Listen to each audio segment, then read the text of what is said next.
Hey, what's up, everybody? Great to see you guys. Welcome all of our campuses, and those of you that might be outside in the amphitheater, or those of you that joined us online. Grateful that you're with us. My name is Mike, in case we haven't had a chance to meet, and I have the privilege of being on the teaching team in this place. And we are in this series that we're calling Joyride, and we're walking through this little book in the back of the New Testament of the Bible called Philippians. Now, actually, it's a letter that this guy named Paul wrote. Paul was a guy that was chosen by God to get out the good news around the world that Jesus Christ had come to give his life and that we could all live forever. And he writes to a bunch of brand new Jesus followers in a place in the Roman Empire called Philippi.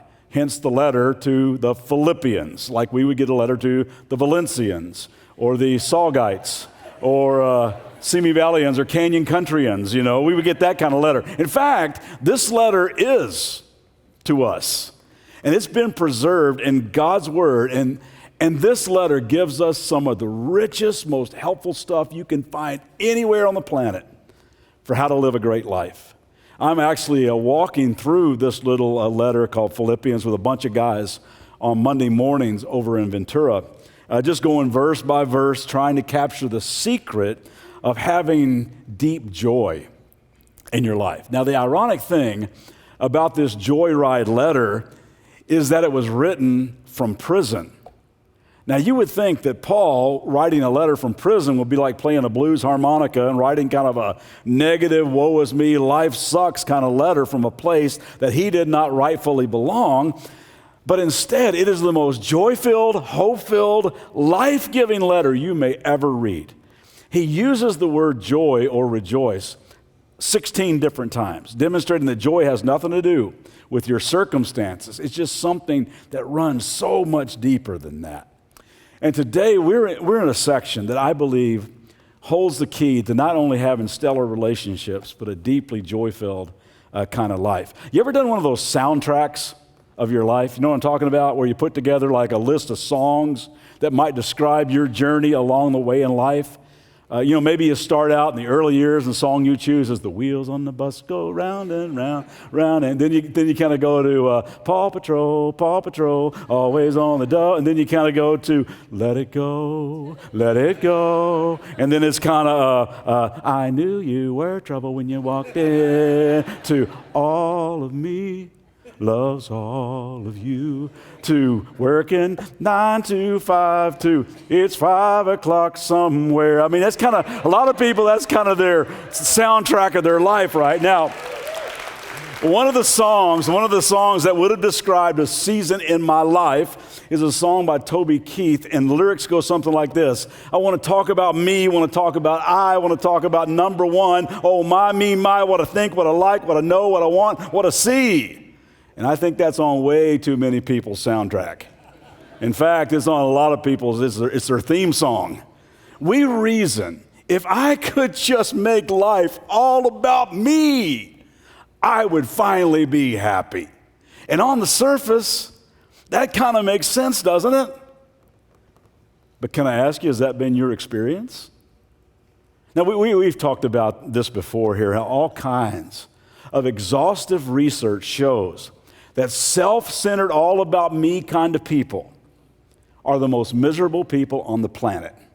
And research shows that selfless people who put other people first, people who serve other people, are the happiest, the healthiest, and they flourish in their relationships. And that's why Paul makes sure in this letter that we all know joy is actually found in being second. He starts out with a verse of scripture that I've asked every couple I've ever married to memorize. And this is how it goes. Philippians chapter 2, verse 3. Do nothing out of selfish ambition or vain conceit. Look at those two things. Those two things right there are absolute sinister joy killers.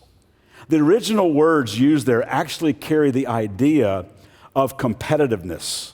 He's saying in your relationships, don't compete with each other. Don't keep score. Don't do things with an angle. I did this for you, and now it's my turn. I made the bed yesterday. Now it's your turn. Didn't you see me doing the dishes? You had the remote last night. Don't keep score. I can remember counseling a couple when we lived in Las Vegas, and I'm not a good counselor at all. I'm a terrible counselor. And I let them talk on and on and on and on, and then I went all Dr. Phil on them. I said, okay, time out. Let's just cut to the chase. You're selfish. You're selfish. I thought the guy was going to get up and punch me. He looked at me, he was like so mad, and he goes, "You're right." And she said, "Yeah, you're right." And they've been married for over 30 years now. It's kind of funny. But they remind me that every time I see them or connect with them on social media. Paul says here, don't let selfishness suck the joy out of your life. Don't let selfishness wreck your relationships, because it will. Do nothing out of selfish ambition or vain conceit. Rather, he says, in humility, value others above yourself. Now, the word used here for value or to honor literally means to attach a high price tag. He's saying value other people, honor other people, look at other people and attach a high price tag to them. In fact, honor them above yourself. You know who does this so well? Dogs. Dogs got this one down. I mean, my dog, when I would walk out, I'd be gone for 30 seconds. And I'd come back in the door. It's like, oh, you're back. You're back. You're back. Just touch me, oh, great man. Just touch me. Oh, yes, right there. That is like perfect right there. I mean, when you say you treat me like a dog, well, I hope so. Dogs know how to do this. They know how to honor one another above themselves. They know how to attach a high price tag. What if instead of thinking of people in your life as kind of clearance rack material, we actually attach a high price tag to them? Do nothing out of selfish ambition or vain conceit, but value others above yourself in humility. Verse 4, not looking to your own interest, but each of you looking to the interest of the others. Now, I got to tell you what this verse stirred in me when I read verse 4. Can I just speak to the whole Southern California traffic thing? Freeways are crazy here. But what has always bugged me, and still bugs me, even it's been amplified in the last few years, is when there's a merging thing getting ready to happen, like a big yellow arrow that says left lane closed ahead. So you get politely over in the right lane, and you watch hundreds of people go by you and put their blinker on at the last minute, like totally breaking line. Don't be that guy. Don't be that guy. And what I think when I read this verse is just like, I'm looking out for my own interest. My time is much more valuable than yours. Don't be that person. That just may be a practical way for you to start living this verse out. Just kind of chill on the freeway. Do nothing out of selfish ambition or vain conceit, but in humility, value others above yourself, not looking to your own interest, but looking to the interest of others. Now, I love that scene. It's in Mark chapter 10. In the first part of the New Testament Bible, the Gospels all about Jesus, Matthew, Mark, Luke, and John. The second book in is Mark. In Mark chapter 10, Jesus and his guys, they're hanging out in an upstairs room. They're getting ready to have dinner together. And they're all arguing about who's going to go first, who's going to be in charge. One guy says, I want to sit next to Jesus. The other says, no, I want to sit next to Jesus. You can tonight, but when he powers up on the Romans and sets up his kingdom, I'm sitting on his right and I'm sitting on his left. No, I'm sitting on his right. And they're getting into it, just argument. And Jesus calls time out. And he gives them 4 words that I have found that I need to stick in my heart every day of my life. He says this to them. Now, you know that those who are regarded as rulers of the Gentiles, of the Romans, they lord it over them. And their high officials exercise authority over them. Here's those 4 words. Not so with you. Not so with you. Instead, whoever wants to become great among you must be your servant. And whoever wants to be first must be slave of all. For even the Son of Man, talking about himself, did not come to be served, but to serve and give his life as a ransom for many. And then he walked out of that room and went to a cross and proved it. Now, when Jesus talked to these guys, they knew how the system worked. The people to whom Paul was writing this letter knew.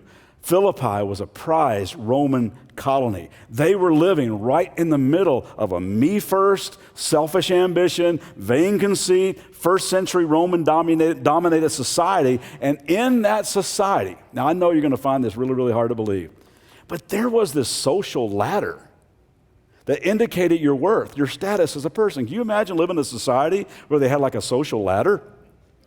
At the very top of the social ladder was a class known as the royals. Those were people who, even emperors who saw themselves as deity, they were definitely, in their own eyes, a cut above everybody else. In fact, most emperors saw themselves, in fact, as God. That was the royals class. Just a rung below them was the Senate. Now, the Senate was an all-boys club. 600 powerful, wealthy guys who called all the shots in Rome because they controlled all the wealth of Rome. Again, can you imagine living in that kind of society where that kind of stuff happens? Now, right under the Senate was the equestrian class. Now, anybody want to guess what animal was associated with the equestrians? Yeah, right, you're right, bunny rabbits, you're right. No, these were guys who bought and sold horses, stallions, studs. As a guy who grew up in Lexington, Kentucky, which is, quote unquote, the horse capital of the world, I understand that blue blood mentality of the equestrian class. There's still lots of old money and status attached there. The class in this regard was all about their mode of transportation. Again, can you imagine living in a society where people were held in higher regard because they had a nicer, fancier, cooler way to get around than their neighbor did? I can't even fathom that. Now, these three categories were all known as the patricians, or the upper class. These people represented just 2% of the entire Roman world. Then came the rest, known as the plebeians, or the lower class. The first group of those people were known as citizens. Now, a citizen meant that you had certain rights. You could vote, you could own land, you could not be punished without a due process of law. You always had the right to have a fair trial. Not so much with the next class down. These were known simply as the freedmen. This class of people were free, but they didn't have the same kind of rights that citizens did. This group usually included foreigners, including most of the Jews who were living in the Roman Empire, and they, of course, had their own social class system among themselves. Can anybody guess who occupied the lowest rung on the ladder? What class of people? You're right. It was the slaves.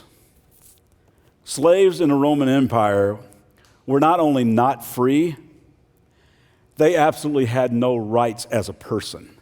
They weren't even considered people. They were considered property. Now, I can't even fathom that was ever a part of our culture. But you know what? Left to ourselves, we've always segregated. We've always downgraded. We've always elevated other people. Now, in Jesus' day, in that culture, the pursuit of status had a definite link to life satisfaction. The goal was to move to the top. And man, if I could just get to the top, then I'd be somebody. If I just had more, then I would be satisfied. If I could just climb another rung, then I would experience this elusive joy. Again, I can't imagine living in a culture like that. The Romans had a name for their ladder climbing ways. It was called the cursus honorum, or the race for honor. Today we call it the cursus ratus, or the rat race is what we call it. Every social function reinforced this race for honor. If you had a dinner party, the person with the most status at the meal sat to your right. The person with the second most status sat to your left. That was the argument the disciples of Jesus were having about Jesus. In the arenas, in the Colosseums there, all of them had assigned seats based upon, again, their status in culture.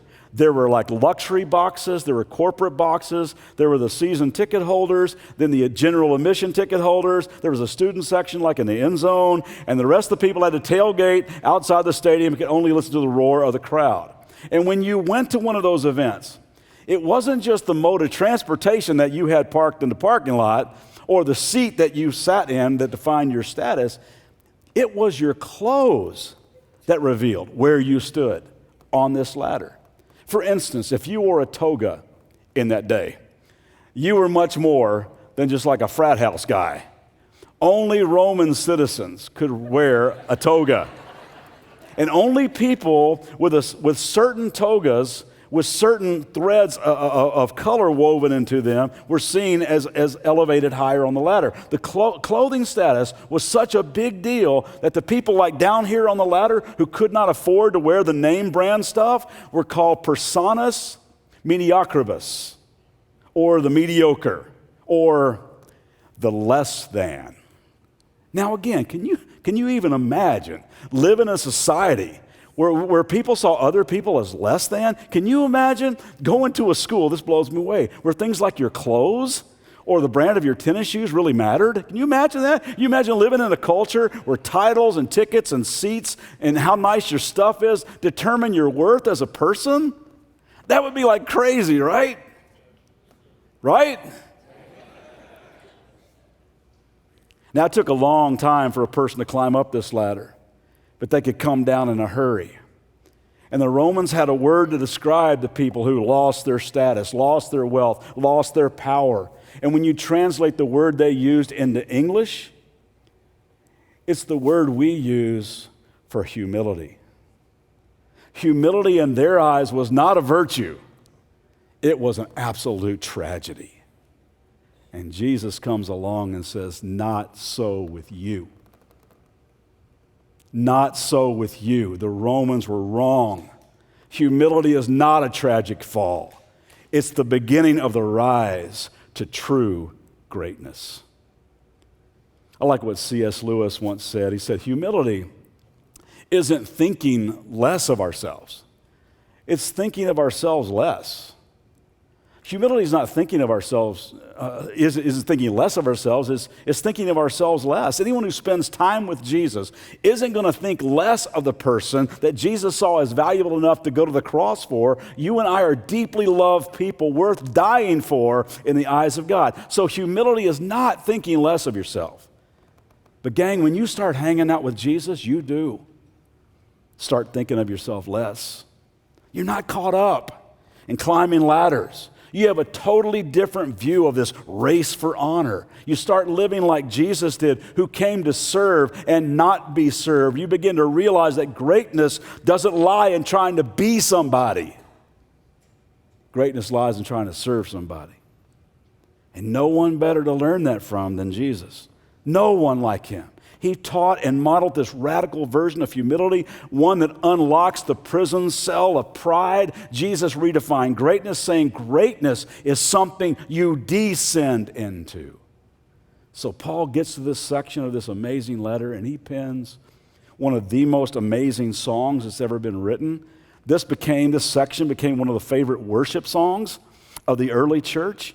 They would sing it to remind themselves that greatness is something that you descend into. Greatness in the eyes of Jesus is so different than it is in the Roman world.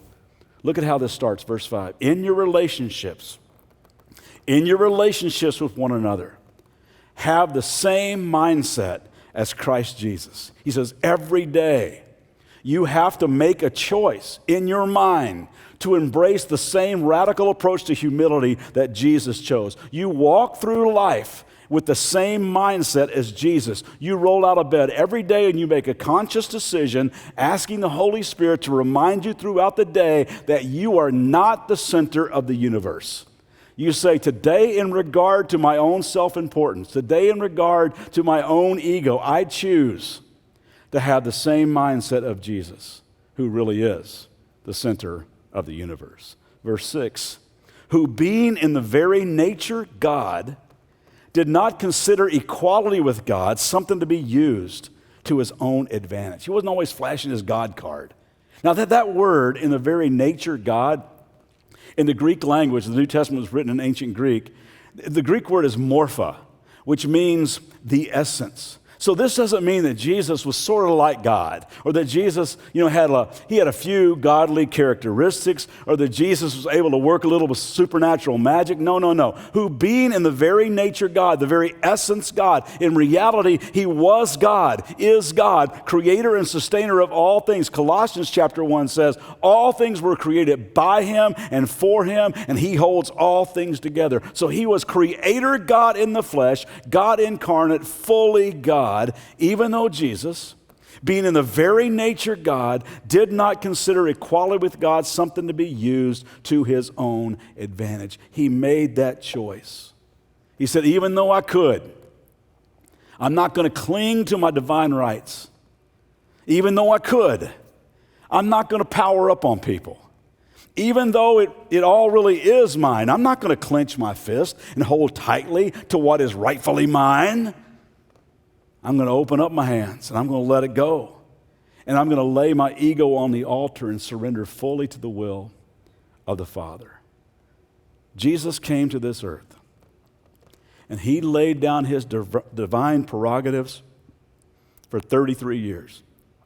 And while Jesus did not empty himself of his deity, he did empty himself of self. Verse 7, rather he made himself nothing, but taking the very nature of a servant, being made in human likeness. Gang, Jesus came in as much obscurity as someone possibly could, starting with mangers and shepherds and cow manure, and he grew up as a carpenter's son in a little bitty hick town called Nazareth. He was framing houses and making furniture. He lived in obscurity for almost 30 years. There was no hint of grandiosity in him at all. He came as a bottom-rung slave, a servant, to reveal who God is. Verse 8, and being found in appearance as a man, he humbled himself and became obedient to death, even death on a cross. I remember flipping channels one night a few years ago and came upon a documentary. I think it was on the National Geographic Channel, actually. And the title of the show was, Who Killed Jesus? Who killed Jesus? And I thought, I can answer that one in 2 words. No one. No one. Because Jesus said, no one takes my life from me. I lay it down. In a grove of olive trees right before he was crucified, he prayed, Father, not my will, but yours be done. And he voluntarily became obedient to death, the worst kind of death imaginable. 2 Corinthians chapter 8, verse 9 says this, for you know the grace of our Lord Jesus Christ, that though he was rich, yet for your sakes he became poor, so that you through his poverty might become rich. You talk about downscaling. You talk about putting other people first. You talk about attaching a high price tag to people. So I love the way this song, this passage ends. It says, Therefore, God exalted him to the highest place and gave him the name that is above every name, that at the name of Jesus every knee should bow in heaven and on earth and under the earth, and every tongue acknowledge that Jesus Christ is Lord, to the glory of God the Father. The way up is down. We live in a world filled with people, and we've all been there, who will do anything and everything to get to the top of the ladder. They will step on whoever they need to step on to get there. Maybe you've been there. And when they arrive, there's no joy. They arrive empty and jaded and deeply unsatisfied. And Jesus says, not so with you. Follow me. Follow me. The way up is down. Die to yourself and live. It's through death we receive life. It's through serving we experience freedom. It's through humility that we achieve greatness. It's with Jesus that we find deep satisfaction in a new way to live. It's in following his example that we find joy. So we're going to spend a few minutes in reflection and worship today. We're going to put that song in a different translation up on the screen. Just kind of scroll that Philippians passage. And I would encourage you just to let it wash over you. We're going to spend a few moments in what we call communion here, where we remember the sacrifice of Jesus Christ on the cross. How even though he was in the essence God, did not consider equality with God something to be grasped, but he made himself nothing, became obedient to death, even death on a cross. And we hold a piece of bread and we hold a cup of juice, and we were reminded of the body and the blood of Jesus Christ, which was broken and poured out for all of our sin. And I just pray that as we do that together, that you look at your own life and go, I want to be like that guy. When you see that scripture scroll and you read about him, you go, that's the way I need to treat my wife. That's the way I need to treat my parents. That's the way I need to treat my husband. That's the way I need to treat my teachers. That's the way I need to treat my friends or my neighbors. I want to be like that guy. That's how you become great, and that's how you discover great, great joy. So let's spend a few moments doing that. Father, I want to thank you so much for the chance to gather in a place and worship and sing and laugh and experience joy together. God, thank you for the joy you bring into our lives, Jesus. We give you totally all the credit for the joy that's in so many of our lives these days. We know that you're the author of joy, that you give us something that's deep and not dependent upon our circumstances. I mean, for a guy like Paul to write a letter like that from prison just proves that there was something else deep inside of him. And Jesus, thank you for giving that to many of us. And I pray for those of us that haven't found it yet, that we'd find it in following your example, in the way we treat other people, the way we walk through life with a humble spirit, teachable spirit, coachable spirit, putting other people's interests ahead of our own, attaching a high price tag to people. We want to live like you, Jesus. And for the next few moments, we just want to reflect on how great you are and what you've done. And we're so thankful. Thank you for your death on the cross to set us free. And I pray all this in your name.